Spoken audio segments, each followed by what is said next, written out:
Hello, everyone. My name is Benjamin Premack, and thank you for your brief attention while I do a quick introduction. I have a bit of information about tonight's panel and a bit of information about a $500 donation, which will be made in honor of tonight's panelists, information that you, the audience, is going to pick. So first off, thank you for attending tonight's panel on production leadership in the video game industry. Becoming is an ongoing partnership between IGDA Seattle and Diversity Collective to highlight diverse video game industry leaders and to hear their stories. A little about your host tonight. IGDA Seattle is a chapter of the International Game Developers Association, which is the professional association and global network of game developers with the mission of empowering game developers around the world to achieve fulfilling and sustainable careers. Diversity Collective is a community within Seattle Indies with the mission of supporting diversity and inclusion for minorities in game development. We have the opportunity tonight to learn from 5 experienced and diverse leaders. Each and every one of them is eager to share their story with you. If you have any questions, please post them to our Twitch, which is the IGDA Seattle Twitch, and the moderator will ask them during the Q&A, which will be at the end of the panel. In addition, you, the audience, have the opportunity tonight to pick one of the following organizations to receive a $500 donation in honor of the panelists. The 3 organizations that you'll pick from are the American Civil Liberties Union, the ACLU, Gameheads down in Oakland, and Geek Girl Con. You can again visit our Twitch or look for the link in the chat log to vote on which one of these organizations will receive the donation.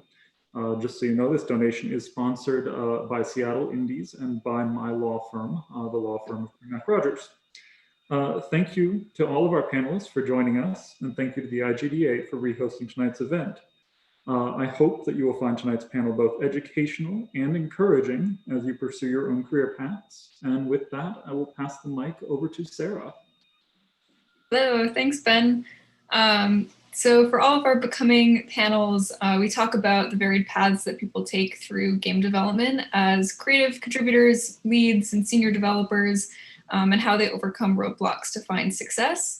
Today we're going to be talking about production leadership, and specifically answering questions about how you get into the industry, how you find continued learning and growth throughout your career, how you progress through your career and make it to being a senior in game development, and what it's like to be a lead in production. My name is Sarah, and I'll be moderating today.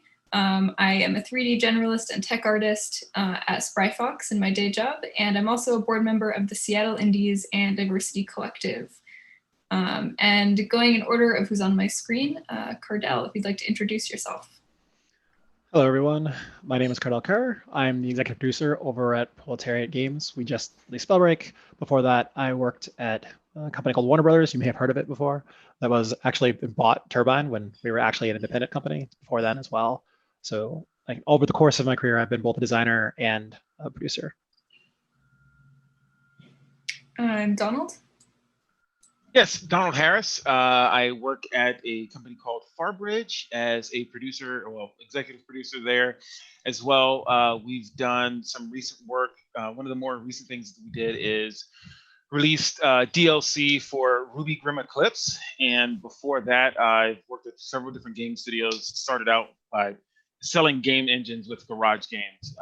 So I did that during the daytime. And then in my off time, I also formed an organization called ATX Game Makers, which I help increase the diversity in the games industry by helping people get into the games industry. Awesome. Gabby. Hola, my name is Gabby Ponce, and I'm currently a producer at Turn 10 Studios, the makers of Forza.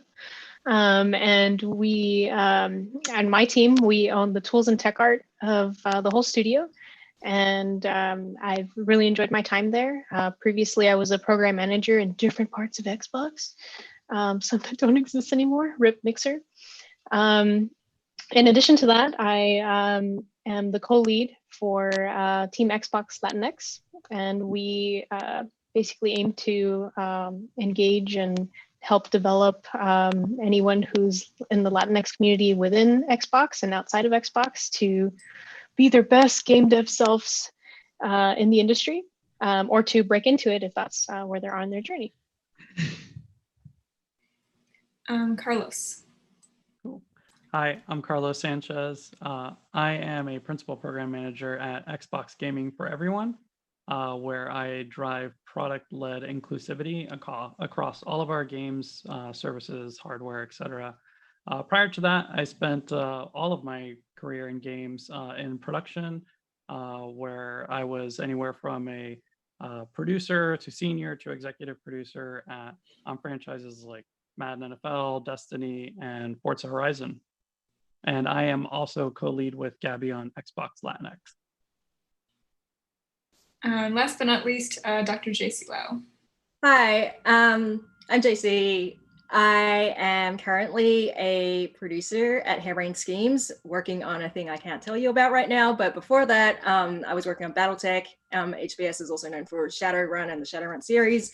And before I was at Harebrained Schemes, I was at Bungie working on Destiny 2 and its various expansions. And before that, I was at Xbox working on localization. So that has been, I think I'm the baby on the, on this panel. I've only been in games for 5 years, but I have a very interesting and weird trajectory into games. So yeah, I can talk about that later.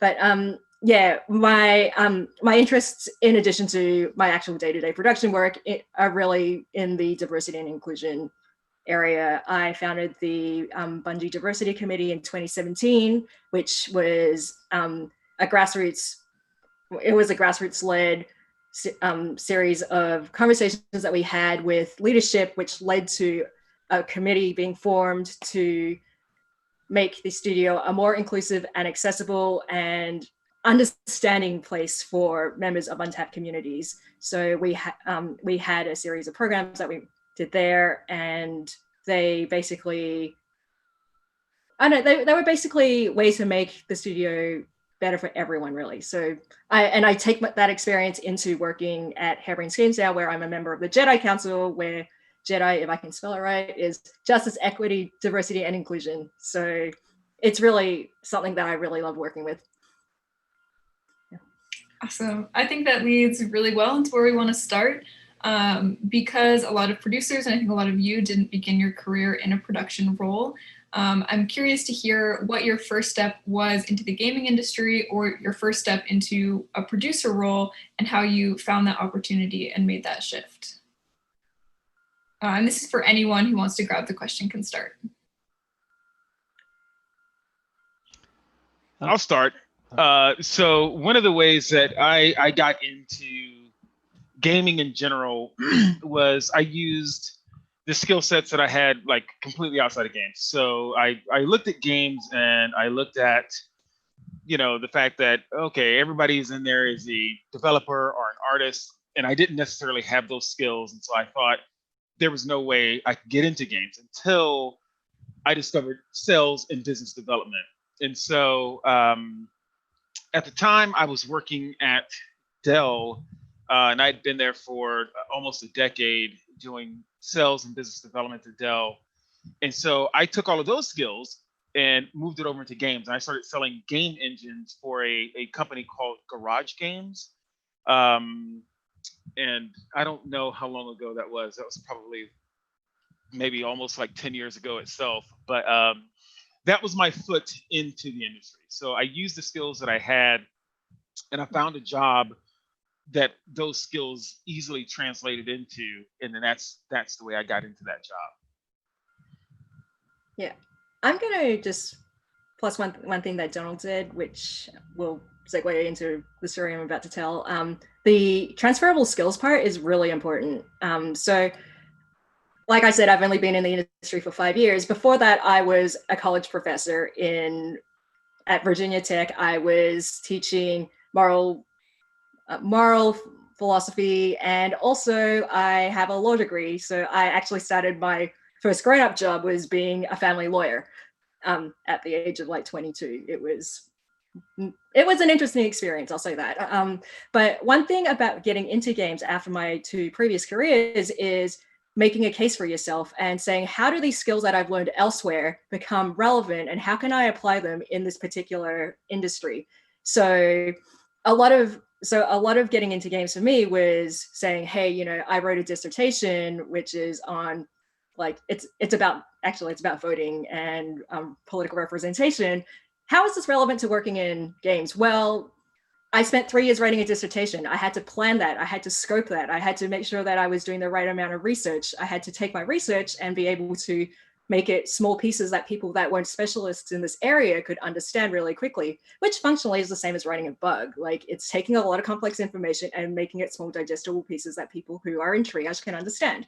So a lot of it is taking things that you know and looking at how they can apply to a job in games, and then making that argument to show that you have the skills that they are looking for, even if they don't perfectly fit like the precise words on the job description. So yeah, but to be real, my first games job at Xbox was literally because I was an Australian. So I was translating, I was in localization, and they were like, can you translate from American English into Australian and New Zealand English? So yeah, I didn't really have to make that much case there, but other than that, going into games, yeah, make sure you have some skills that you can market. Yeah, I same totally with me. feel you on that. Oh, go ahead, Carlos. Oh, go ahead. Okay. Thanks, Gary. Yeah, the transferable skills part is not to be underestimated. You know, when I got into games probably later than I could have, because I had opportunities to go around 2004, 2005, and I didn't because at the time I lived in Orlando, and the only player in games is Tiburon, right? EA Sports, and they didn't have the best reputation at the time. And I ended up working there 5 years later, mainly because one, they recruited me, and then two, they were cleaning house in essence and trying to change the culture there, which was important for me. But even when I started there, like, I got initially paid less than what I was making before I went into games. And like in terms of like title, right? Like, I went from being pretty much a principal program manager, because I was a program manager for almost 10 years before I went into games, to being just a producer. And I decided to take the risk because I was betting on myself, because I didn't feel, from what I knew from having friends in the industry, that my ability to deliver products, right, to deliver games and have very healthy, high functioning teams was going to be any different than a producer who had been in the games industry for 10 years at that point. And that was true. I went in there and I kept getting told like how hard it was going to be and how long it was going to take me to get to certain places and all this stuff. And none of that was true. And it wasn't true because I had a bunch of all of my skills as a program manager transferred to a producer, and then some, like some that I found later in my career or life as a producer. By the time I finally got to be an executive producer and in essence run a business, I already knew how to run a business before I got into games. And so when I finally got that role, and I kept hearing the same thing even then, it was like, it's hard, it's different, you've never done it before, yada, yada. I was like, no, actually, I have done this before, just not in games, but it's actually not really that different. So. Yeah, that's been a similar experience for me too, although I didn't own a business. So that's something I still need to learn. But yeah, for me, I wasn't even a gamer when I started working in games. My upbringing didn't have like resources for buying games. So my family would say, oh, that's really cool, but maybe go outside and play or read a book. And I was like, those things are cool. I want to do those. So I, like kind of let games not play a huge part of my life for a very long time and didn't really miss them. And then I studied computer science and I was like, this shit's really cool. And I got an interview to be a program manager at Microsoft, and I was like, sweet, here we go. And then they're like, so this is an Xbox loop, isn't that exciting? I was like, no, they're never gonna let me get hired here because I'm not a gamer. But that ended up being the opposite of my experience. And I remember because I totally told one of the interviewers who ended up becoming my manager, I was like, hey man, I'm not a gamer. So this is a problem. Should I go to another loop or something? And he's like, nah, like you just, we'll give you an Xbox to get familiar with the product and like, you can do it. And I was like, I let you know, I gave you the out. you didn't say no. And that's kind of how I eventually got in. And even though I was working on a gaming platform, when I decided to move to game production, I got a lot of the same, I wouldn't say discouragement, but the same kind of like, hey, you know, like it is different. It's not the same job. Like it's similar. Like you have some transferable skills, but it's not going to be exactly the same. And like that was my experience in a lot of interviews that I did in various studios. Luckily, I had some really great people who were telling me, here's an application, you should just apply. Carlos being one of them, my friend Kelly Snyder as well. Both of them, yes, those Bungie people, they try to get you. They're all so cool. But, you know, like they were both like, hey, like we both worked in Xbox before and we're here now. So like, there's nothing that I can do that you can't do. And I know you're awesome. Thank you guys. So like I think what Dr. JC said is correct. Like you have to learn how to translate what you know into the words that they're expecting. Like that was probably the thing that I struggled with at first. And then I was like, oh my God, I'm just speaking Spanish. You're speaking English. I know how to do this now. And that helped me understand like, okay, like what terms do I need to be familiar with so I can work with my team well, but also how do I communicate that I've done this before, just not in this context, but I can totally do it. So yeah, plus 100. So I guess I'll riff on a couple different common threads that we've heard so far. So when I started, my degree is actually in biology, specifically with a specialization in cellular and molecular biology.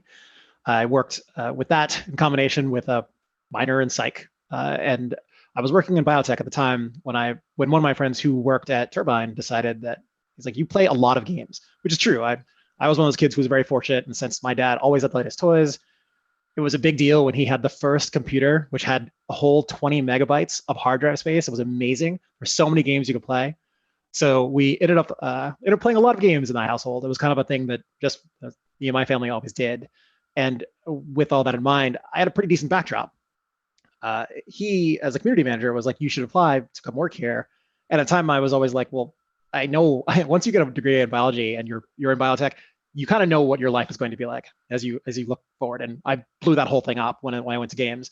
But in general, it's like you're just going to go for degree to degree, just moving up the ladder. I applied on a whim. They didn't get back to me for almost a year. And when they got back to me, I was like, sure, why not? And thus, I ended up in the games industry. So one of the things that compelled them to hire me was I had already relentlessly broken their game.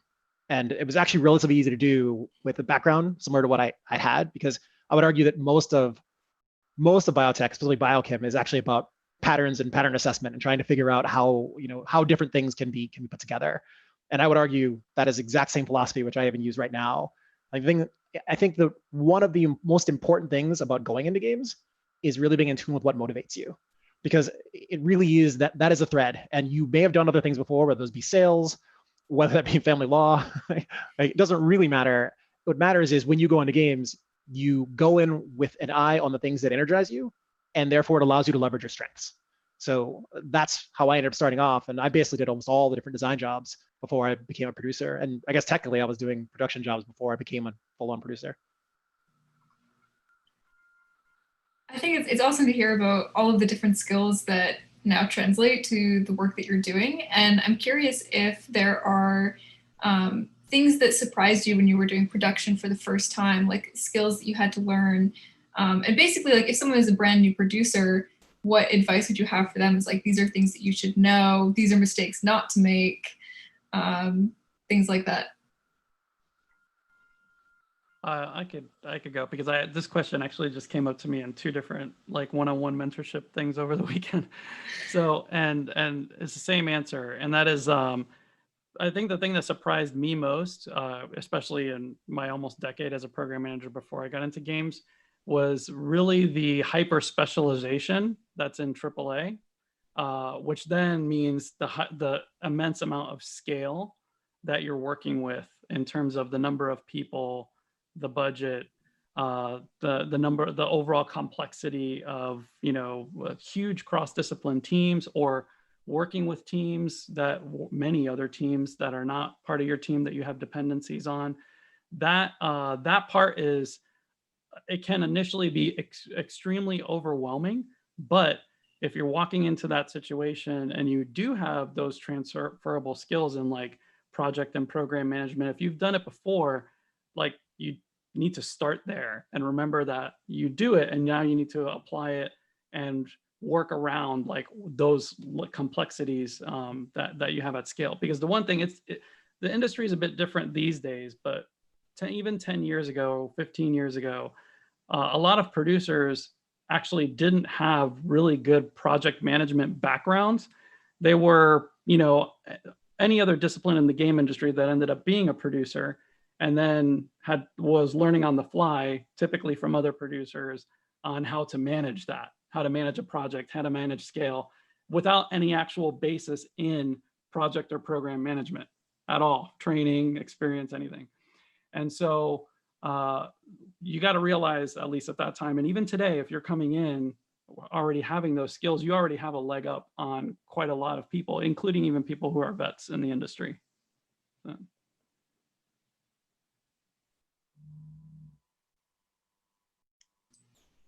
I don't know if Gabby, you had something to say or you were agreeing on it, that you were raising. No, I was leg up on the vet right here. Nice, yeah, for sure. Is there any, do you have examples of like when people who were producers for the first time, like what are common mistakes that new producers make when they don't have the project management background that you do, and what you can do to help them mitigate those challenges and mistakes when they're just starting out? Yeah, so definitely the common mistake that I always see, especially with new grads that come in, is really just control. They're used to usually running projects in their either whatever university they're in or game school that they've been a part of, where they're leading a project by exerting control. And instead of actually trying to support a team, right, there's like a massive difference between the two things. And I think the thing that I've always, like as I coach producers who've worked for me over the years, the thing that I always stress is that like you're there to provide support in any way possible and help the team achieve great things. You're not there to tell them what to do. And as a matter of fact, like you want them to actually tell you what they're going to do in detail as much as possible, even if it goes way over your head, because you're not an artist, you're not an engineer, right? Or a designer at times. You don't have that background, but you want them to they can think through their work and be very well supportive when they're explaining it to other people usually. And that's part of why you're there, right? To help support them in that way and many other ways. So it's that mindset shift of being empathetic, starting with the people and not with the process or with the delivery of the thing. Those things will come in time and they'll be at really a great quality if you've taken really good care of your team and put the focus there first. Yeah, I want to piggyback onto that as well. So there's a couple of things. For me, I know starting out, like one of the things that surprised me was just how much I needed my people skills. So the skills from sales and business development, but learning people, learning my team and getting to understand my team, knowing their strengths and weaknesses so that I can then in turn remove the obstacles. Like Carlos was saying, is like, you know, as a good producer, you're there for them. You're there to help them out. And a large part of my career was spent in between, you know, as a producer, you know, I had my team in the studio, but then I had a client that we were all working for. And so it was a lot of the times I was in the middle and I would have to go to fight for my team. I don't want to say against the client, but, you know, to stop things like feature creep and just crazy demands that clients can sometimes put on teams. But that's where, you know, I think it's where you become a very effective producer, is like when you can start removing those roadblocks. And I know it's cliche to say, but it's really very true. It's like you get in there and get those obstacles out of the way so that the professionals that are on your team can do what they're supposed to do.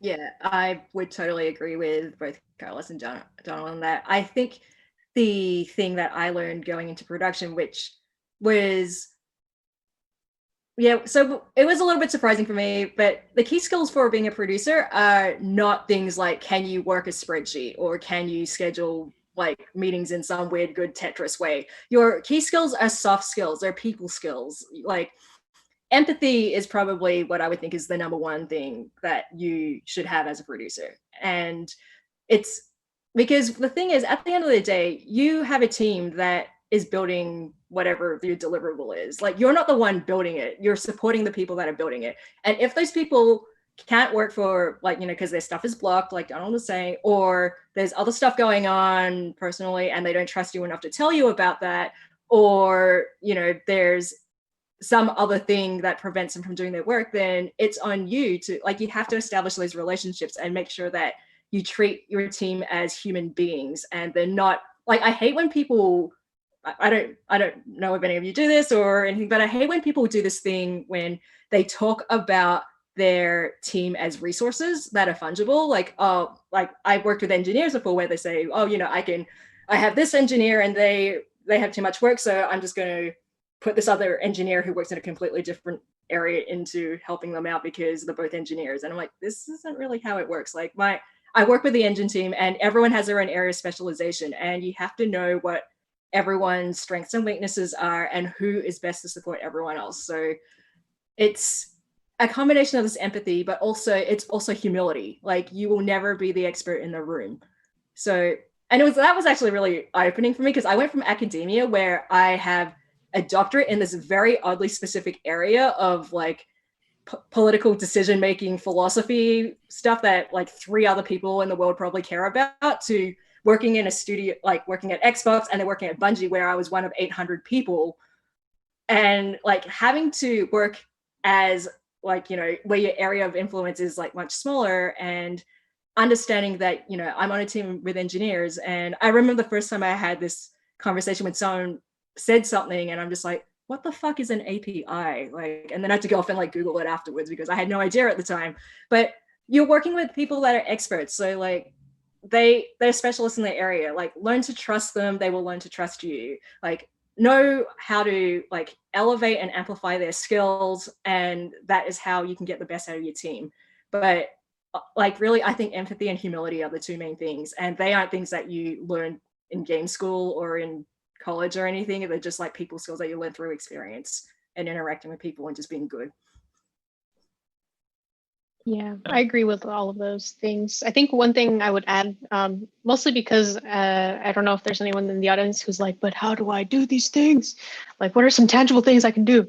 I think another thing that's important too is to be a good storyteller. Like, I think it's good to like know who your people are, have your like group, like you go solve problems for people by like being like, oh, who knows about that? So-and-so. And like, how do you even know them? I don't know. I just have to talk to people all the time. So like, it happens. So like, totally agree with all that. But I think the other thing is you have the opportunity to help your team kind of shine more by either knowing how to do that translation of like, here's some very technical things that you don't care about, but you will after I tell you exactly what you're going to get out of it. But not only being good at like telling those stories yourself, but helping your team to tell their own stories, right? Like, I at least spend a lot of time with my team before important demos, like to our senior leadership team or whoever, to be like, okay, man, so like walk me through your demo. And they're like, well, so I did this thing and now it does this. I'm like, okay, but like, why? Why did we do this? Why, like, what was the problem we were trying to solve? And like, why did we spend so much money or your time or whatever, like doing this thing? And you're reminding them, like, here's like, you're not just doing work, you're like bringing value to the team that is essential. Otherwise, you and I probably wouldn't have a job. So like, kind of like, it's, again, like leading with empathy, right? Like reminding people like, why are you here? What is your value? And like, also like, don't sell yourself short on being like, oh, I added a button and stuff exports now. I'm like, yeah, but like, it's so much better now. Like, because, the artists don't have to like open the command line and cry every like 5 minutes because something's broken. Like, you made it so much better. Like, holy crap. Like, don't like tell your story of the thing that you made. So I think that's another thing that's helpful. So I guess I feel a little weird answering the question only because I don't feel like we defined producer. And I do think it's important for everyone to understand that producers and their roles vary widely from company to company. I can definitely tell you the producers at Warner did very different things than what I've done at Proletariat. And that's even when we were only 20 people, let alone now that we're over 100. So those roles all change, and you are going to be growing the entire time you stay in the industry, or at least you should be. If you're not, then you might be part of the problem. But I will definitely say that you look at the three basic avenues, right? You have, as Dom was already talking about in terms of sales, the business side of it. I believe as Carlos was even talking about just the project management side of it. And then I think that, and JC, I think you mentioned some of this in terms of APIs and just actual development side of it. Like all of those are different facets of what it is to be a producer. But one thing that unites them all is the vein of leadership that needs to go through all of them. So I guess if I'm going to give a new producer 3 pieces of advice, I guess my first one is really find a mentor, because in all honesty, like good luck, because without a mentor, your life gets so much harder. You need a person who can honestly give you good feedback, a person whose opinion you respect, a person who can tell you warning signs and what to look for, because without any of those things, you can go through the same situations that all of us have gone through and perhaps accrue the wrong lessons. So having a person who's a lens who can help you at least put stuff in perspective will be invaluable over the course of your career. There are a lot of people out there who will be more than willing to speak with you. Just reach out. It's fairly rare that you ping a person who's not willing to give you any form of feedback. So please don't be shy. I would say the second portion is, as a new producer, find a skill and master it, and then try it with different people. Because one of the things that's important about just the infinite complexity of the role is that you might be successful, but that might only be because of the teams and the people you're working with. If you try that exact same approach with another group of people and fail wildly, you begin to understand how you need to adapt that approach to the actual team. Like you need to know effectively the customers and the end results that you have to work with. And I guess the last thing there is you should be consistently pushing yourself to try new things and then pursue honest feedback on what went wrong, what went right. Like almost like do your own little postmortems to just pick up new skills. And this is one of those things that will always pay dividends for you, because again, if you're doing your job correctly and you're still in games, everyone flips the table about every 2 years. And when that occurs, you have to find a new way to scramble to figure out where the ground is. So learning new skills is just par for the course. You might also practice it now.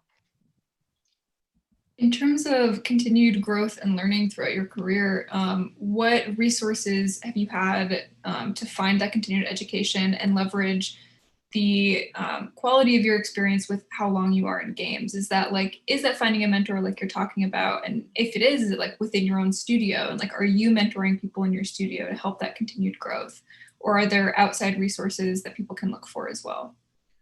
Wow, I think that's actually a very, very convoluted problem in a lot of ways. I would say that every studio has more problems for you to solve. No matter what studio you work at, there is always going to be more for you to do. And some of those problems are external to you, and some of those problems you bring with you just from your approach, or even from how the baggage that other people may carry when they see you and find out who you are and what you've done in the past. So I think that as long as you're aware of those things, you can always learn more within the studio. I think externally, I think it's always important to read as many other postmorts as you can, find as many connections as you can, and actually have honest conversations with as many people as you can. Those are really hard to do, to be honest with you. Like it really is one of those things where you do have to know a person well enough to know if they're just if they are positioning themselves to sound better in a story than they would otherwise, because that is the enemy of growth. Like try to be as candid with yourself as you can be with everyone else, and eventually you will end up where you're supposed to be. And I guess it's a very odd, almost philosophic, or laden with philosophy statement to make. But I do think as I've gotten further in the industry, I feel like that's been the best way for me to actually consistently learn lessons that are worth learning. Yeah, and I'll say that too. I'll kind of go back on what you said earlier, Cardell, about for me, for my continued growth in education, it's always been about mentors, and just having, it's not only mentors inside the studio that I'm working at, outside of the studio as well, but also having those frank and honest conversations with my leadership team. Like if, not if, but when I make a mistake, it's like, okay, let me just be as humble as possible. Yeah, I made a mistake. I did X, Y, and Z, and let's learn from it, right? And so that has been my personal method for continued education, because I always want to challenge myself, and I always even when I get new projects, I will put additional demands on myself and different additional goals that I want to hit. Like if I just recently shipped a product on time, hey, this next time around, I want to try and get in a week earlier. Like I want to just be, not that I want to like micromanage my team or anything like that, but I just like want to do the best that I can to like outdo myself and keep my team happy. And then as far as Sarah, you kind of asked about like what about the next generation that's coming up. For them, that's part of the reason why I also formed ATX Game Makers, was not only to increase diversity in the industry, but also bring some of that education and that talent, back to people who may not have access to it, like people who can't afford to go to school or whatever the case may be. This is a way for them to start their education on the games industry and hopefully get a leg up that way. So trying to give and get. I'll say, for me, I learn a bit differently. Well, maybe not that differently from other people. I do read a lot of books on aspects. Well, actually, let me take a step back. So first thing that people should know, and Cardell, he touched on this, production is different in every studio. But the thing is too, as you're climbing up the production ladder, your role changes significantly, right? Like, for example, being a senior producer and being an executive producer are two vastly different things. And depending on the studio, the gulf is even bigger. And it's not because of experience and seniority or anything. It's just the type of job that you're doing.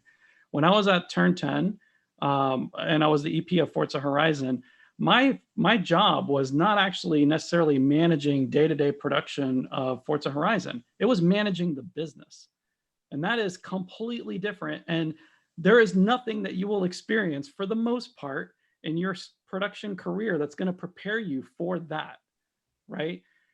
So my advice is what I did, and this is the advice I always give people, is map out what you want to be when you grow up as a producer. Some people are totally fine with getting to senior or being a lead producer over a giant game team and stopping there, right? Other people want to be a head of production somewhere or be an executive producer, or they want to change disciplines altogether. But think about that all the time, because based on what you want to do, you may need to change and pivot what you're doing today in order to get the skills and experience required to proceed and go into that role that you want.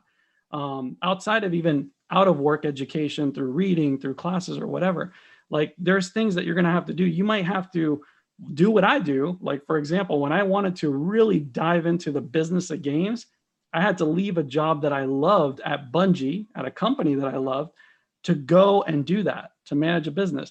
And nothing prepares you for something like that, right?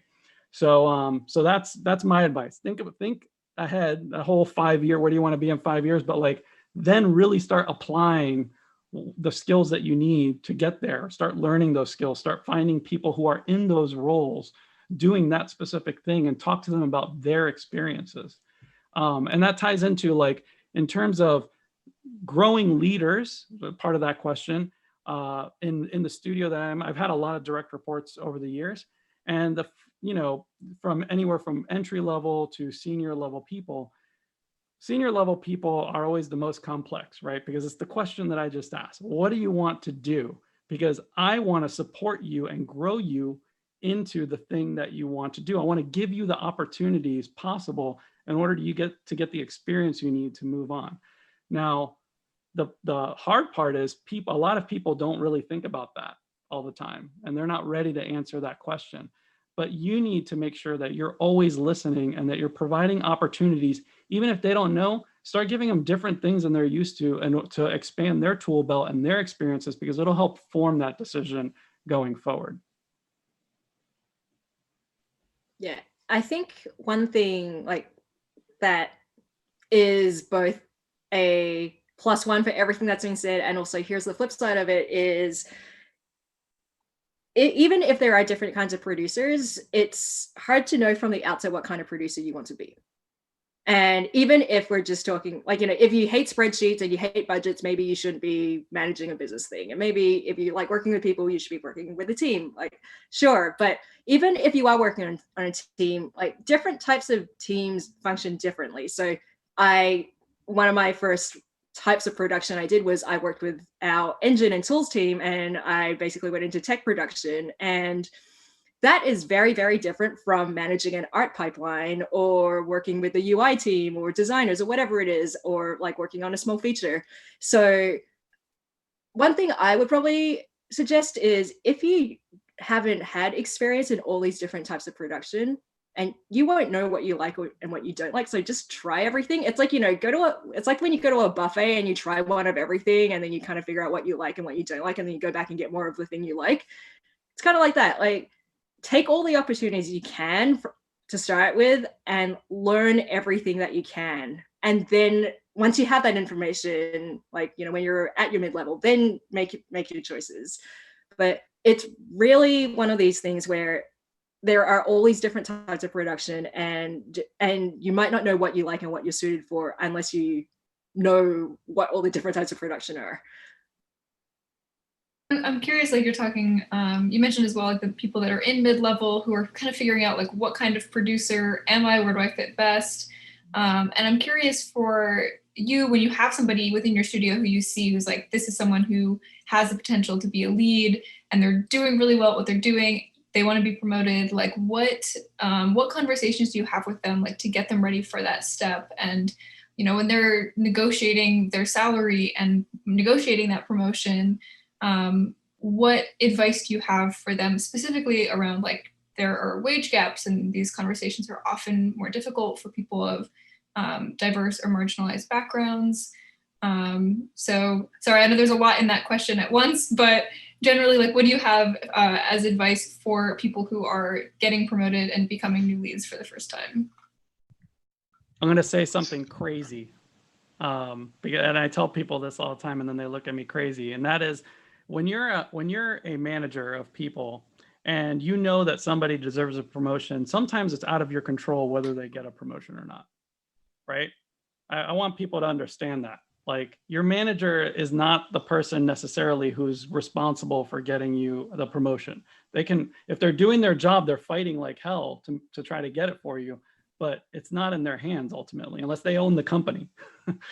Okay, so my recommendation to people, when they deserve a promotion and they're getting the feedback that feels like their manager is agreeing with them that they deserve a promotion and they're not going to get that promotion, they need to go leave and they need to find the role that they want at another company, because you will get that role. I guarantee it. If you have the experience, you're going to get that. If you want to be a senior producer, you're not a senior producer, you're going to get a senior producer job. It's going to happen. I've seen it time and time again. When I tell people to go get that job, guess what? They get the job.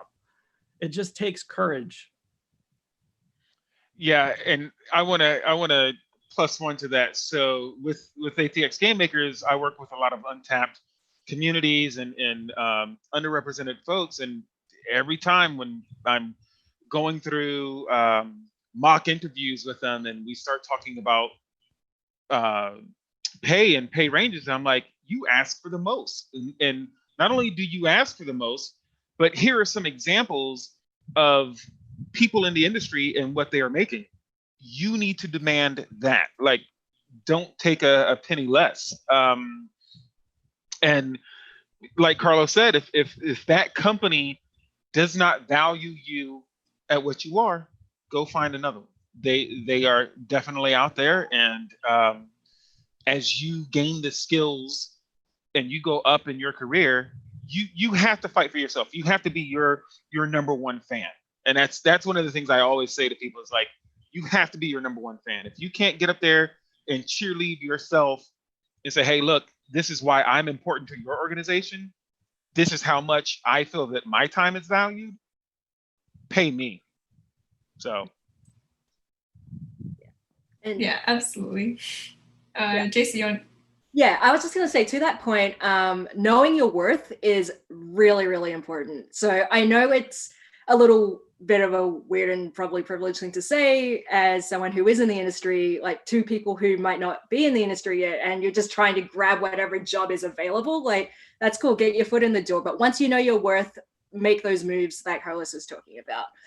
The other thing is, if you are a member of a marginalized community, that is a value add. That is not something that should be used against you. You bring a lived experience to your company and to your company's culture that that might not already exist, and you can use that as a selling point. Like when I was talking about making a case for yourself before, this is the kind of stuff I'm talking about. Like, your experiences and your ability to bring a different perspective onto a project, especially because we work in a creative industry, is really important, and it is not something that you should like overlook. So you should totally use that as like, hey, here's your job description. I do all these things. Here's my value add. I have this particular background. I have this particular experience, and you are the expert on your lived experience. So you already have expertise in that. And so don't undersell yourself on that front either. Yeah, I guess I was going to pile on a little bit on that one, which is to add like, I guess another dimension is you do have to know what you value in order to be able to actually make that call. And some of that, as Donald was saying, it's like you need to know what the price ranges are. So you understand if you're being underpaid and by how much. In some cases, it may be worth more to you to have more freedom and more ownership over what you're doing than it is for you to get paid more. In some cases, it may just be all about money. And then that's a much easier equation to have. In general, in life, you find things are fairly rarely only measured by one dimension or one axis. So again, a little bit of this is what Carlos was saying about knowing what you want, really being honest about it, really, really focusing on it, and not letting, if you happen to be quote unquote held back by being a diversity hire, like you need to not let that into the equation. You need to basically look at the things you want to do and recognize that imposter syndrome is chronic in the industry. I mean, I look around this and I'm like, imagine everyone here suffered from imposter syndrome this week, let alone like for the rest of the last year. So like with that in mind, that feeling of alienation you might feel, or that a bit of loneliness, like don't let that hold you back. Do the things that you want to do or that you feel you need to do, and don't let the feeling of discomfort hold you down in that sense. Yeah, I completely agree. I think the assessing the multi-dimensions is something that I didn't learn until I was trying to become a game producer. I figured that out when I went to interview for a studio in Southern California, which is where I'm originally from, in the city where I have family that I'm very close to. And I was like, oh my God, I might get to leave Seattle and like be with my family and the sunshine and my tacos and all this stuff. And I realized in that conversation that, they were asking me like they had set aside time for the studio head to talk to me as my first interviewer about this like culture stuff that I'm doing at Xbox. Like, I see you're involved. Tell me about that, because we don't really do that here. And I don't know. Are you gonna be a good culture fit here? And I'm like, of course I am. But like that conversation, really helped me understand that my career isn't just about, my day job as a producer, but I'm now someone who I has enough positionality in my life that I can leverage whatever platform I am a part of, right? Like if I work here at Turn 10, I have the power of Forza behind me, and when I was in Xbox, I had that. When I move to somewhere else, I'm going to have whatever studio that is, right? And that's important too, right? Like you have to know if whatever you're taking is worth it, but assess like who you are as a person too, like for me, like California is really important to me, but it wasn't as important to me as knowing that I could leverage my studio's full power and platform to help other people. And there were other reasons too, like the job wasn't the right thing for me. Like I didn't want to manage an online service as a producer. I wanted to get closer to the art production side. So there was that too, right? Like what do you want to be working on? Who are the kinds of people you want to be around, both in terms of like, are they nice? Do they share your values? To like, what are they working on? And is that interesting enough for you? Or is that, like Carlos said, like on the path that you're trying to get to, when you want to grow up? So. I want to quickly add one thing. to piggyback off of what JC was saying earlier in terms of like really like the opportunity and the value that you bring as well, at least in the US, because maybe people around the world are watching this, but like in the US as a minority here, as a woman here, this is a moment in time in the games industry, like really over the last couple of years, especially, where if you're an ethnic minority or you're a woman, this is a PSA, take advantage of that fact. It doesn't mean that like the place you're going to from a cultural standpoint is going to be great for you, like, because most of them are not. I'm going to tell you that right now. But you will have ample opportunities if you let the door be open, because people want, whether they're fulfilling quotas, we won't talk about that right now, but like people want you. They want the value that, or at least the perceived value that you're going to bring. So take advantage of that. It's hard when you're trying to get in for the first time, but once you're in, take advantage of that. That's my advice. I want to fast forward. Sorry, I was going to say real quick and make sure that they are like that they see that as a value add to their business. Because like you can do a lot of stuff for free.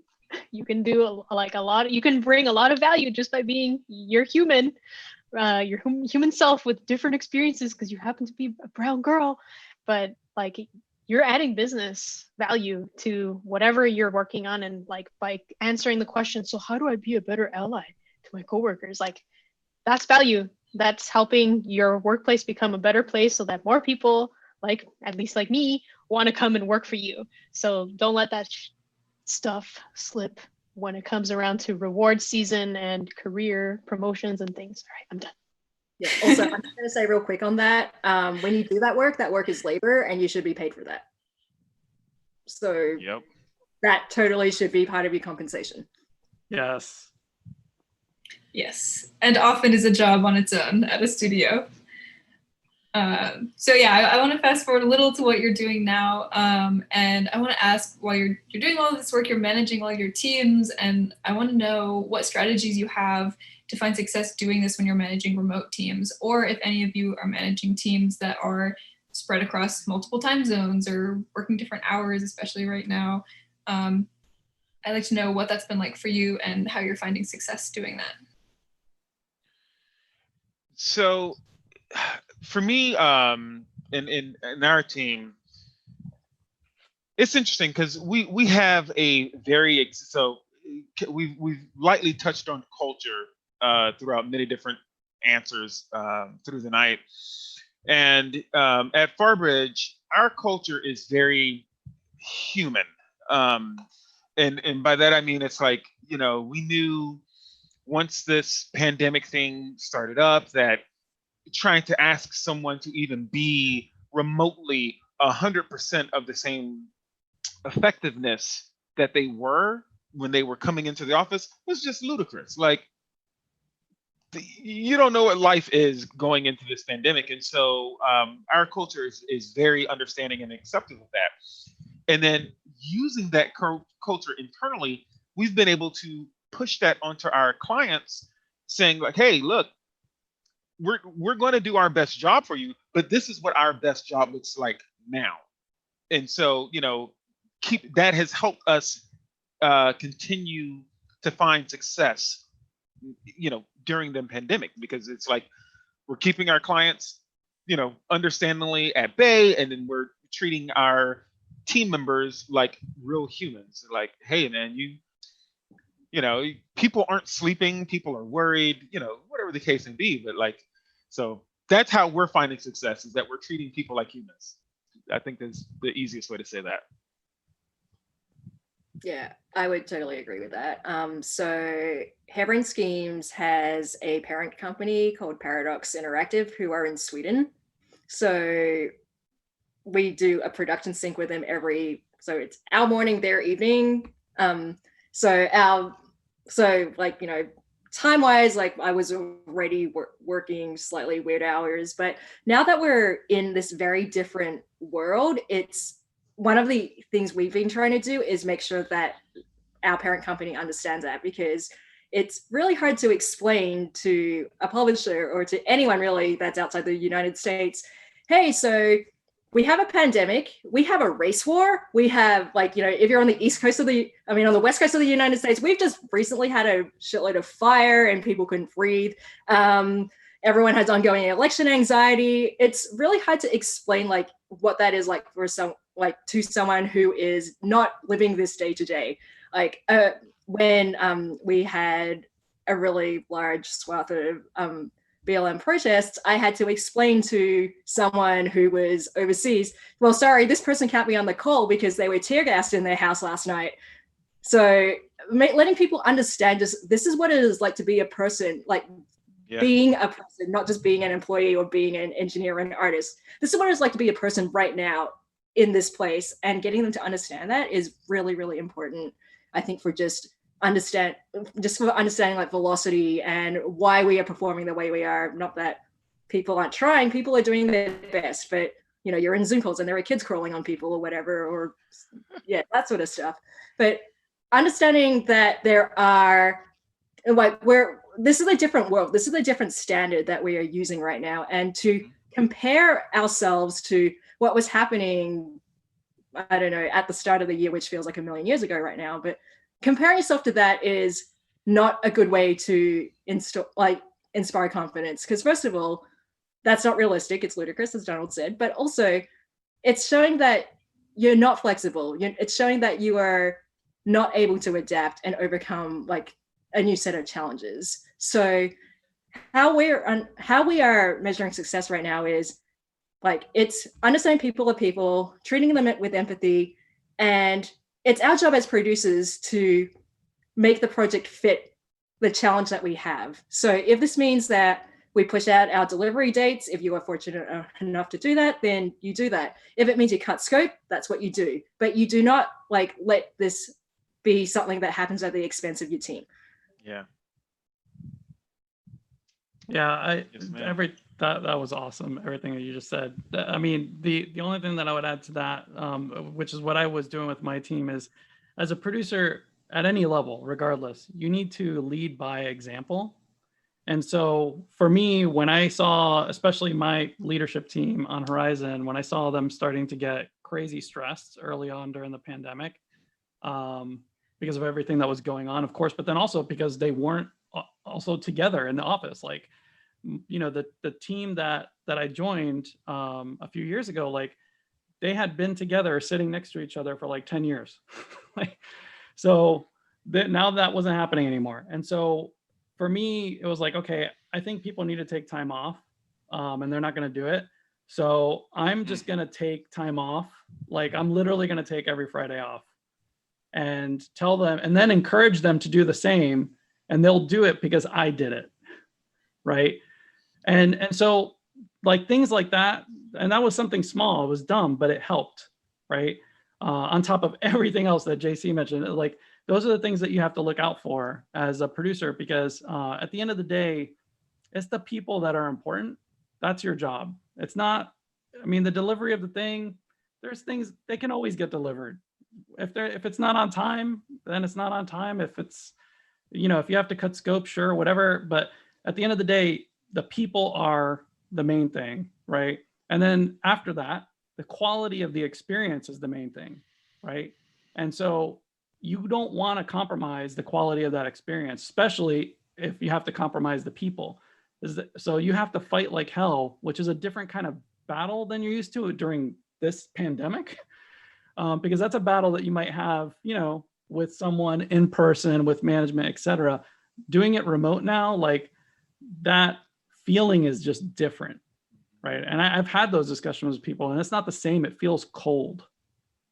So anyway, so there's that aspect to it. The other thing too, I worked with a lot of, like, working on Horizon, it's made primarily by Playground Games. They're in the UK. We worked with 2 other devs on that project, one also in the UK, one in Austin. And so for us, we used to, you know, come into work at 9 o'clock, leave whenever, right? But 9 o'clock is when our day started, and our meeting started with the UK. At the beginning of the pandemic, You know, our teams in the UK are like, hey, well, you guys are home. Why don't we start at like 7:30, 8 o'clock? And you don't think a lot about that at first because you're just like, well, I'm home anyway. I'm not driving to the office and commuting and whatnot. And no, hell no. You need to set boundaries for yourself, and then you need to set those boundaries for your team. Because they're not going to do it. They're just going to silently march along and work their asses off without telling you anything. And you can't see it because you're not in an office. So you got to be careful about that.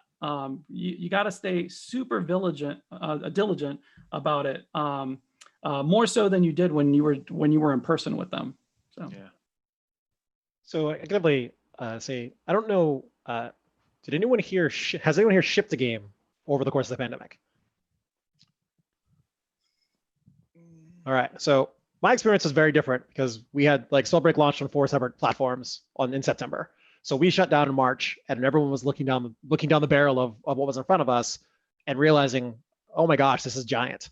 The good news is, like, to riff off Donald's question or statement before around being more of a human culture, Proletariat is more of a terrier culture. I would say we are a very small dog. We're aware that we're very small dogs, but we are very, like, once we sink our teeth into something, we will find a way to make it work, regardless of how that goes down. So in terms of like the very concrete advice of what we did, I would say, first things first, recognize that there's a period of mourning. Don't get too bound up about the period of mourning, because there was a massive amount of uncertainty when everything was shut down and no one knew what was going to happen and no one knew what was going on. And some people are stuck at home with their little kids, and some people are stuck at home with their teenagers, and some people are stuck in very, very small apartments that happen to have both little kids and teenagers in them. Like, there is just a point of grief that has to be hit, and it's inhuman to think any otherwise. It's also apparently not very terrier either. After that, if you're trying to tackle a hard problem, I think one of the most important things you can do as a leader is to both figure out what the metrics that you care about are, and then extol them to your team and show meaningful progress on making those things work. So what I typically did for the beginning was we would actually send out these are the processes we're going to spin up. We spin up like a Discord server. We obviously had our own Slack channels. We had a bunch of areas that everyone could simulate the office, as an example. So you could go from room to room to talk to different people. You could share your screens, but back then Discord didn't let multiple people share their screen. But in some ways, this is actually better than what we had before, because in a lot of meeting rooms, we didn't have a way for people to visualize their work. So we actually saw a little bit of improvement there because we had better feedback, because everyone could look at something in full resolution on whatever their PC was, and give people actual candid feedback that they just wouldn't have gotten normally, that you normally would have gotten over the shoulder. But at least in this case, it was clear because everyone could see it. So that was good. So we just kept basically running these surveys. My general rule for things like this is I will typically institute an arbitrary and probably bad decision after listening to everyone's feedback. And after the first week, I'll basically send out a questionnaire, which is like, what should we change? What should we keep the same? Basically, you postmark it. And you effectively do that until you think you got something that is generally rated okay. And then you just slow it down. But you're still consistently asking these questions, and people feel like they're part of the process. They feel like they're part of the improvement cycle. And you need to do that. But I mean, that is one of the things that allows you to at least snatch productivity out of the yawning abyss that is what happens when when modern work-life balance just goes completely out the window. And I do think the other thing that I believe Carlos mentioned is also important. It's actually something we still kind of struggle with, because we worked a lot. Like, there was no one had anything else to do. There was no vacations to take. There was nowhere to go. I mean, there was a ever increasing IV drip of horrible news just coming through of people doing things we found extremely morally questionable. So at that point, work became kind of an escape, which is not what you want for it. It really is not what you want ever.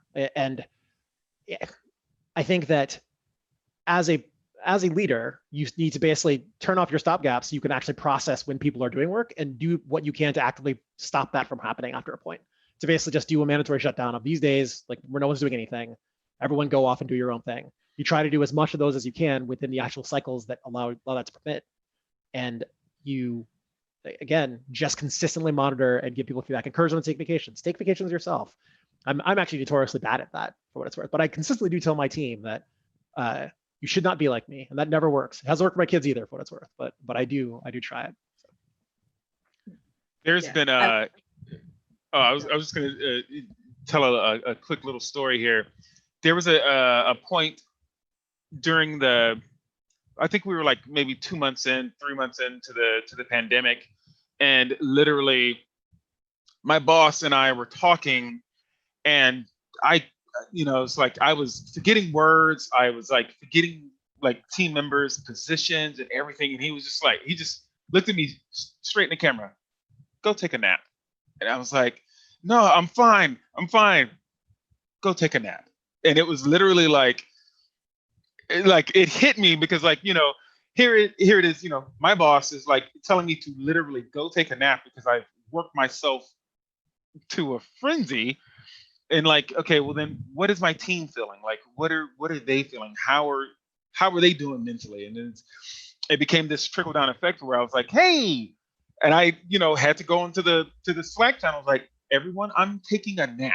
And that let other team members know that, okay, well, hey, if the producer is going to take a nap, it is okay to get stressed out and be human and like, let me take a screen break.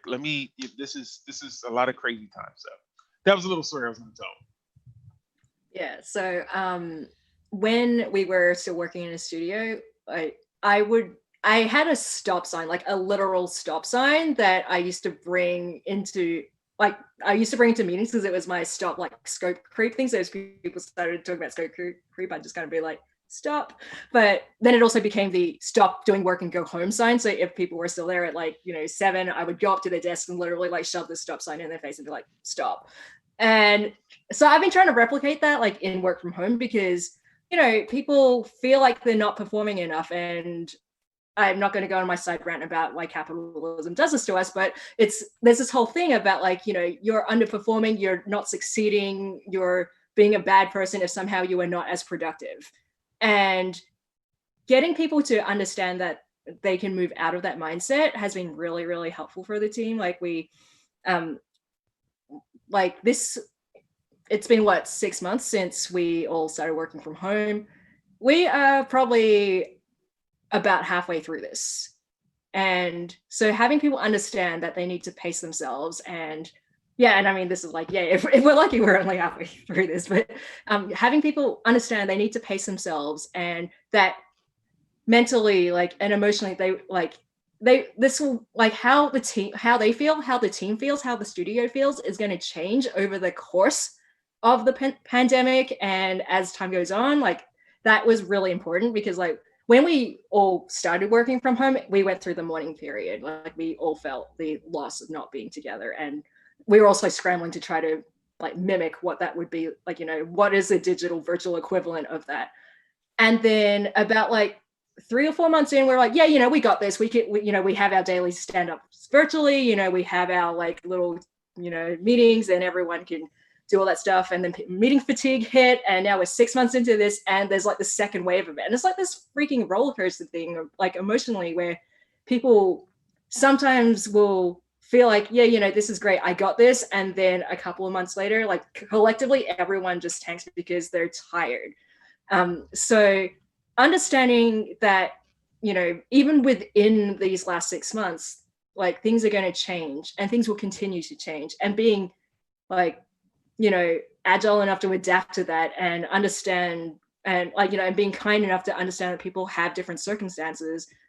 We actually had a couple of people at the studio whose family members passed away for various reasons, and being able to be understanding of those things and just being able to adapt to changes as they come along is really important for how we're going to manage this, because I don't know, being a producer in a pandemic is a wild plan when and we're all learning this at the same time. So it's also really important to kind of be do those retrospectives and understand what your team is going through and understand what you are going through as a person, because you're changing and you're adapting to this as well.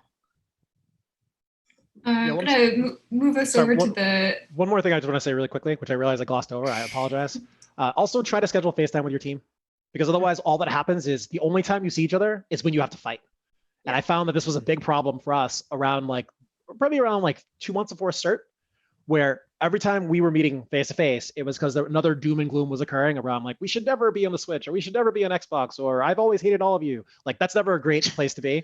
Like, just schedule time to talk and hang out with people, because you will need it. Like, it is important that people don't have an immediate adrenaline spike every single time there needs to be a face-to-face meeting, because that always ends poorly.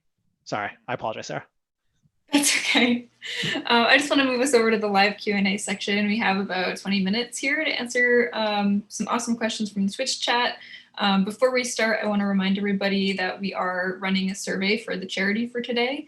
And there should be a link to that in the Twitch chat as well. So make sure you fill that out before we're done, and we'll announce who the winner is at the end.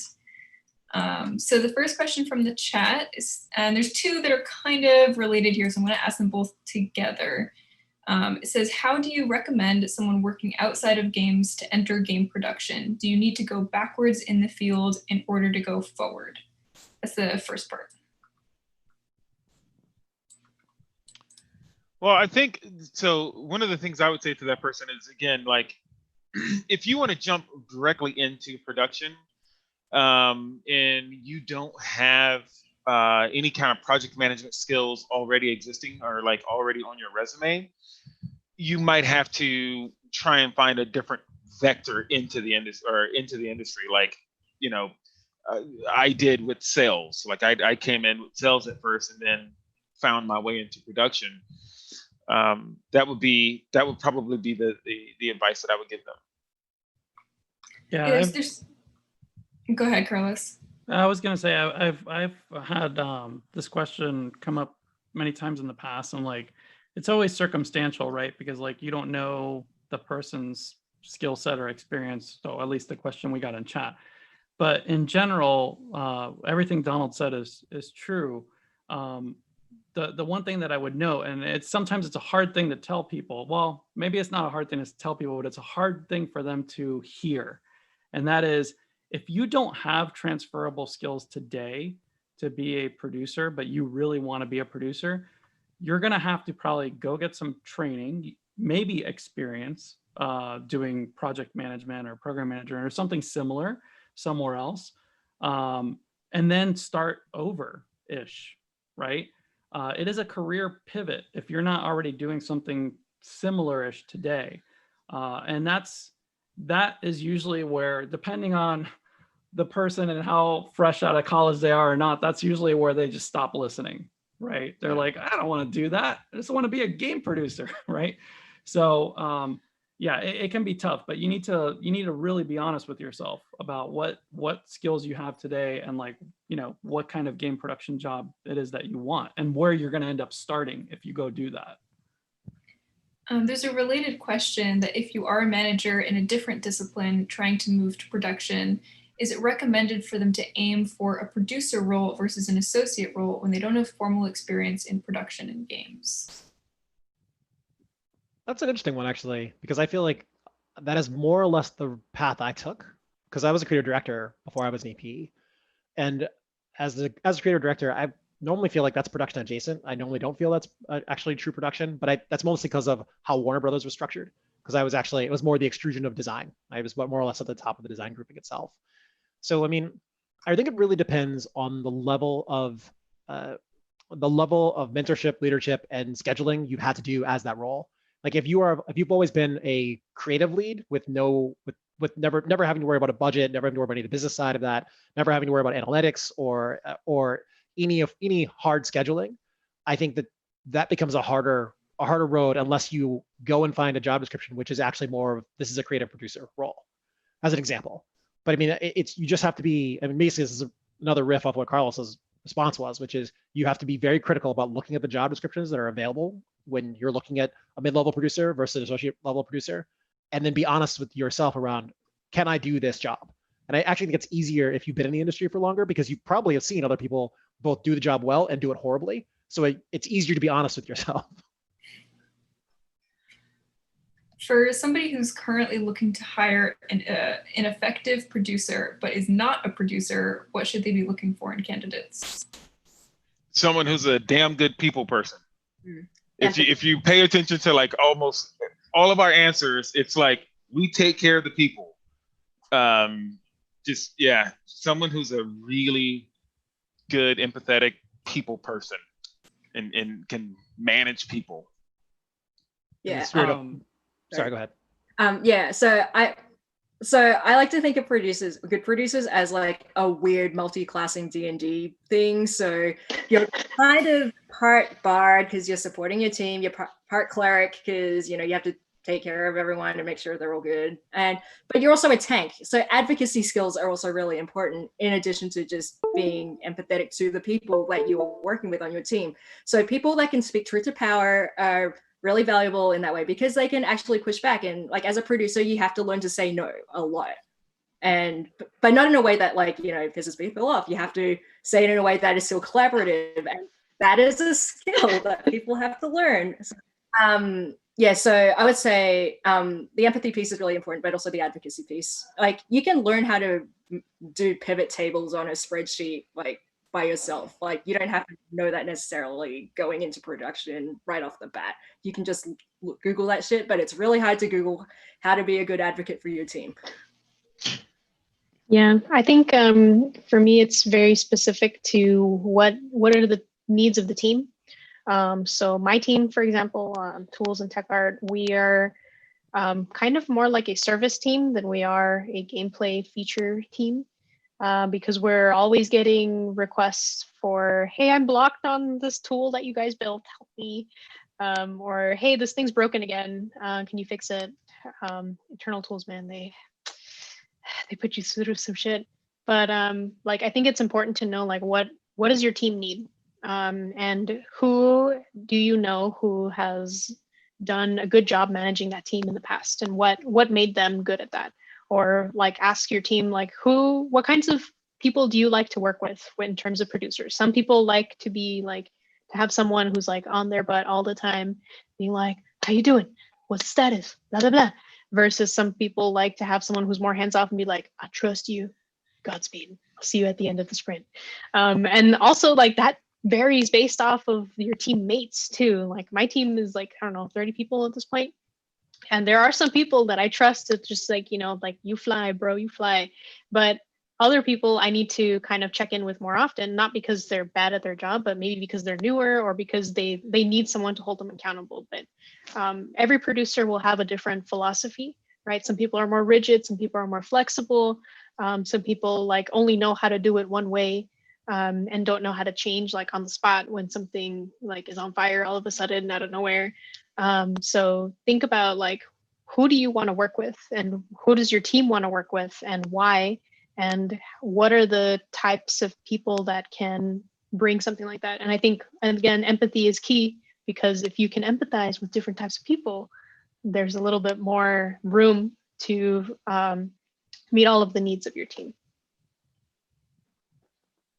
So going back to mentorship for this question, it says, how do you find a mentor outside of your organization where you can share internal things about your experience without breaking NDAs?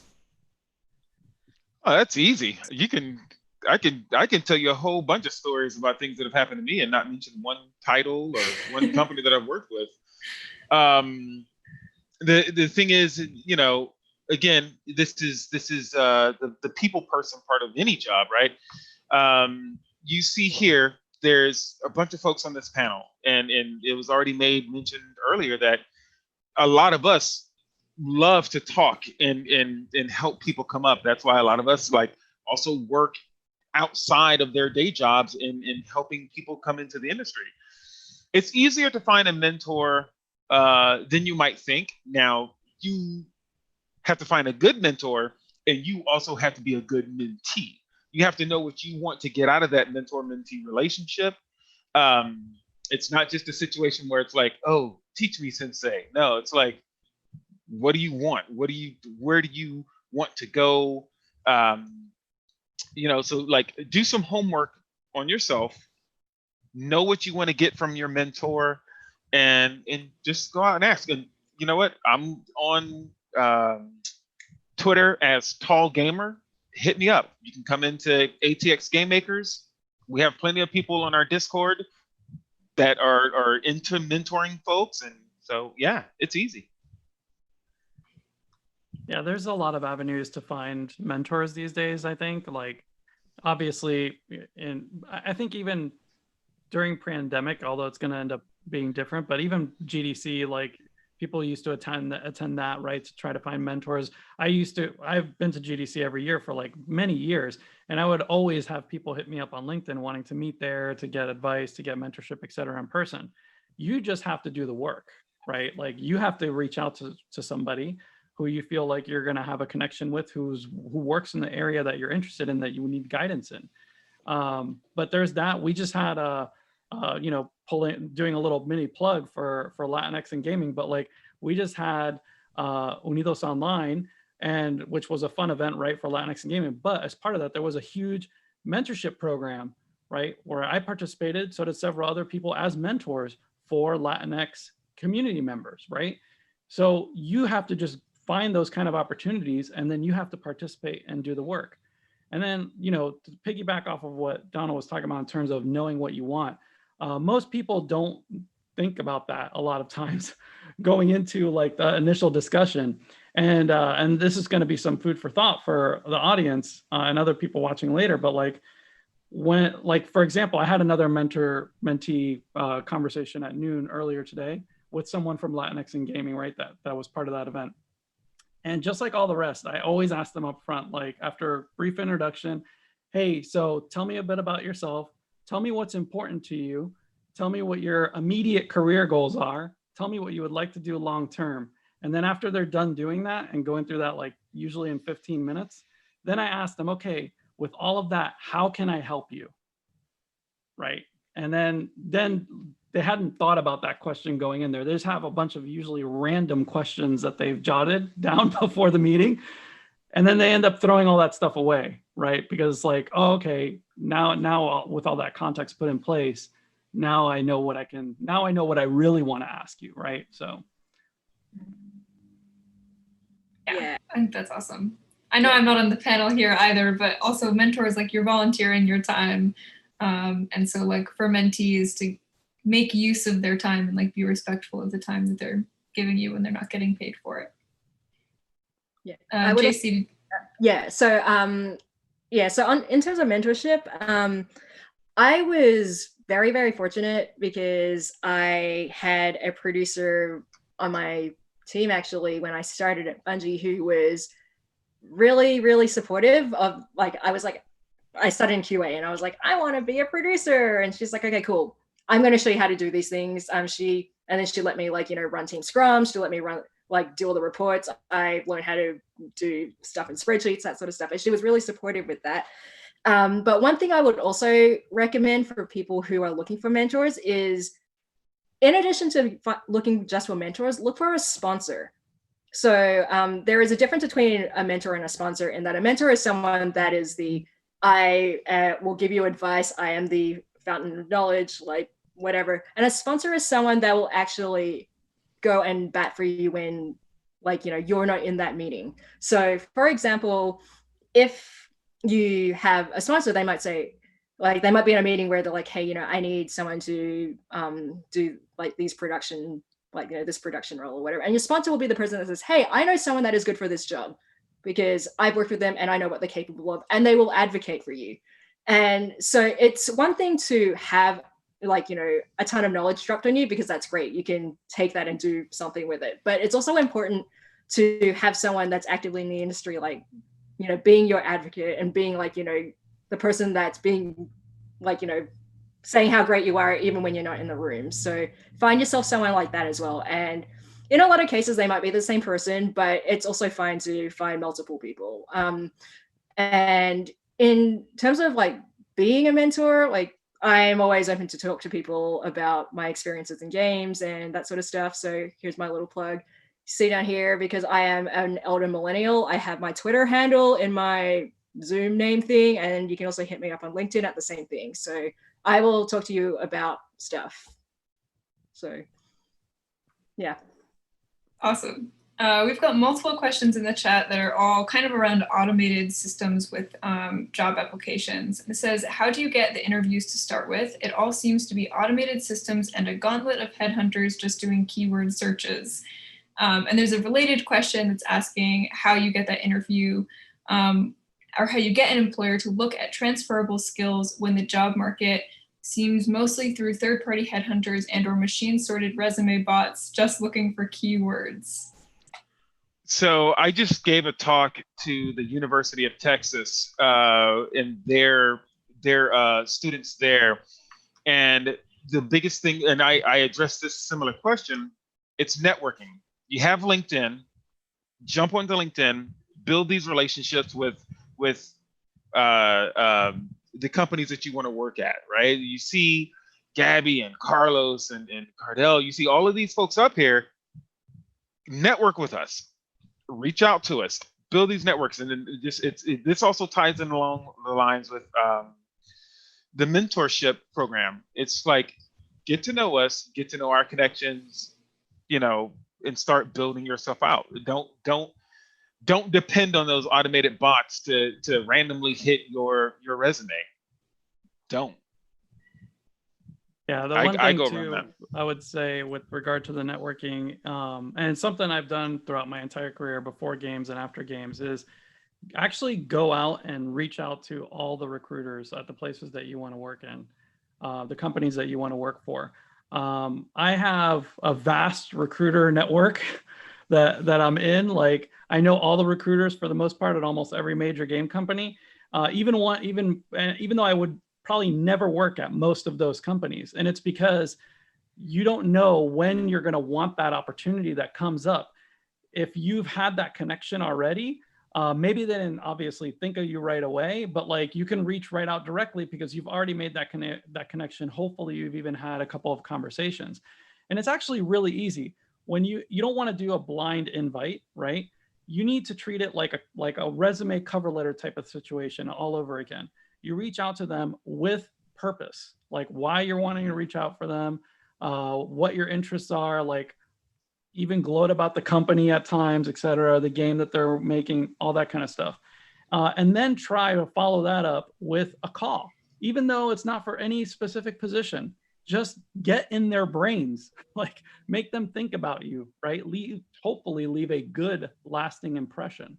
And then the work's done for you, hopefully. Maybe when a job does come up that aligns with your experience and skills, but wasn't available that day, it might be available in the future, and they'll think about you because they'll remember that conversation. So It just takes hard work on your part, but it's there. So LinkedIn's a great tool for that.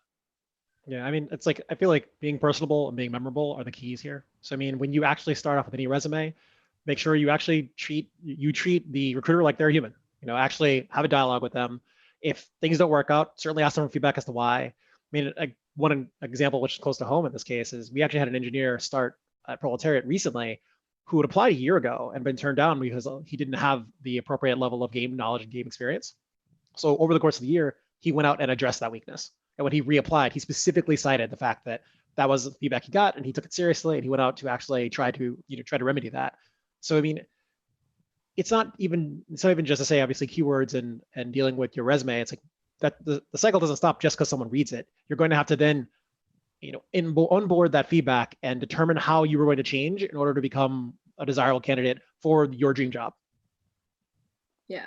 To this point, I think one thing that's really important to remember is the games industry is really small. So networking and people hire who they know, or think about people and recommend people that they know. So this happens all the time. So don't just rely on the resume. It's like, play the game, play the networking Rolodex and hiring game if that's the game that is in town. Also, if there are keywords that the resume bots are looking for, then just use those keywords in your resume as well. There's nothing that prevents you from playing that game either. Yeah, I agree. I think a strategy that I've seen when you don't know anyone in the industry is getting involved with communities. I'm actually not a part of Seattle Indies, but I hear that they're dope. But what I have seen is that in the Latinx and gaming community on Twitter, those peeps are online all the time, and they're always throwing different events, virtual or otherwise, that have opportunities for you to actually meet these people. And because it's so small, we know each other. We all know each other. And like, it's obvious when someone new has joined and when they are eager to participate, like on the Unido stream. I remember seeing like the name of someone over and over, and I was like, who is this person? And I like, figured out who they were, and I was like, oh, I'm like, that's right, they just joined such and such studio, and now I see them here, and they were there all 3 days, even though they were never part of this community before, to my knowledge, right? And like, those are opportunities to, again, make that connection, make yourself known. Like, sometimes you can offer to volunteer for different events, like you could be a moderator on this panel or something, and you get to know people and make those connections. But if like, if there's like a dream opportunity on someone's studio page on LinkedIn or wherever people post, and you want to know more about it, just like ask someone who works there. Like, someone on a panel that I was on, I think over the weekend, I don't know, sometime, was like, hey, we haven't really met yet, and I'm really excited for this panel, but like, it looks like you guys have an opening in your studio, and I'm interested to learn more about what that looks like and what that means. Like, are you cool to like talk sometime, maybe next week or whatever? And I'm like, yeah, whatever, let's do it. I can spare, half an hour of my time to share how awesome this place is to work at and like what I love about it. And if you want to come, like, great. And if not, that's okay too. But there's nothing, you don't lose anything in asking for someone's time, as long as you're prepared to take advantage of that time and respect them, if they say no. But they won't. One real quick thing, sorry, on the keywords topic. Please don't be cheap. Hire a damn resume writer and somebody who can also fix your LinkedIn profile. It's like maybe $100, $200 at most for somebody who's like crazy experienced and expensive. It's not that much money. Like, spend it and do it. So it'll help you, and they will put keywords in. They will help you stand out. Awesome. That's at the end of our time for today. I want to thank you all for being here and for lending your time to our panel and lending your knowledge and experience. And I super appreciate it. I hope everybody in the chat has gotten a lot out of what you've had to say. And I want to give everyone one last chance to plug, where you are on social media, anywhere that you want people to connect with you, LinkedIn, Twitter, or any final plugs for projects that you're working on and where they can be found. I'll go in order that I did for the introductions. So Cardell. Hi, everyone. Please feel free to follow me on Del2000 at Twitter. I sometimes say some insightful things, and a lot of times I don't, but hopefully you're very patient. And otherwise, feel free to tune in to Small Break's next update, which comes out next week, I believe. Next week. I need to make sure it comes out next week. That's what I'm doing after this call. But yes, please enjoy. Donald? Yep, you can find me on Instagram and Twitter as Tall Gamer. I'm very creative with my usernames because I'm very tall, 6'8", and I play video games. You can also find out ATX Game Makers is atxgamemakers.com. And so on that site, it has the link to the Discord and to our YouTube channel and everything else. But definitely, if you're looking at getting into the games industry, stop by ATX Game Makers, get into the Discord, start your networking right then and there. Awesome. Gabby, you're up next. Oh man, closing statements. Yeah, I don't even know what to add. I feel like I said everything. If you're interested in learning more about Latinx and gaming or production or any other random thing I've worked on, feel free to hit me up. I'll put my Twitter in the chat for anybody who has questions. But yeah, my DMs are open. Hit me up. See you around. Thanks. Carlos. Oh, you're muted, Carlos. I promised myself I wasn't going to do that. You can find me on Twitter and on Twitch, actually, as @SarenTV. It's in the Twitch chat right now. I can't talk about any of the projects that I'm currently on, but I will say, well, obviously the last major project that I was on, Forza Horizon 4, is going to have a very big holiday with Xbox Series X and S coming out. So please pay attention to that. And a huge shout out to that team. I miss them, and keep rocking those monthly updates. So. And Dr. JC, you're last. Okay. Wow, I'm still thinking about how tall Donald is because I'm like 4'11", so I'm just like. Anyways, yeah. So if any of you want to talk about production or being in the games industry generally, or any diversity and inclusion stuff, my Twitter handle is @Dr. JC Lau, which is down here somewhere in, I don't know, wherever this is, at the bottom of my Zoom window. That is also my LinkedIn. My DMs are open and my chat is open there, so feel free to hit me up with any of that stuff. Also follow me on Twitter because I have 5 ferrets and they are adorable. The other thing is Harebrained Schemes is hiring. So we've hired 20 people during the pandemic and we're a 65-person studio, so this is wild. But we do have a bunch of positions open because we have 2 projects, neither of which I can actually tell you about, but we do have 2 projects that we are hiring for. So check out our careers page. That's harebrained-schemes.com. Awesome. Thank you all again so much for being here. And I'm going to pass it back to Ben for updates on what we're doing for the next panel and hopefully the results of our charity survey. Yes, so thanks so much, everyone. You're all amazing. Donald, we'll have to get together and play video games sometime. I'm 6'6", so we can get backaches together. Be good. All right, Shorty. Yeah, I'm not used to that. So we've got a couple upcoming events. So if you guys enjoyed this evening, next month we're going to be doing a similar Becoming panel on engineering leadership. Have a bunch of tech leaders from around the video game industry coming in and talking about their experience in actually building the games themselves and making the technical decisions for how these things work. And then in December, and that's on November 10th. And then in December, on the 8th, we're going to be doing a business development leadership panel where we'll be having a bunch of people coming in, or a couple of people coming in to talk in about the biz dev and deal making side of the video game industry that drives all of these games and how they get made. And then we still don't have a date nailed down for this yet, but in January, IGDA Seattle is going to be hosting a international meetup between game developers in the Pacific Northwest and game developers in Mexico City. So check back on our IGDA Seattle website for more information on that. And we'll also be announcing more details as that progresses. And then the winner for tonight's charity donation is the ACLU. So we'll be taking care of that tomorrow. So thank you again, everyone, and have a great night. Gracias. Bye. Bye, everybody. Bye, everybody. Bye.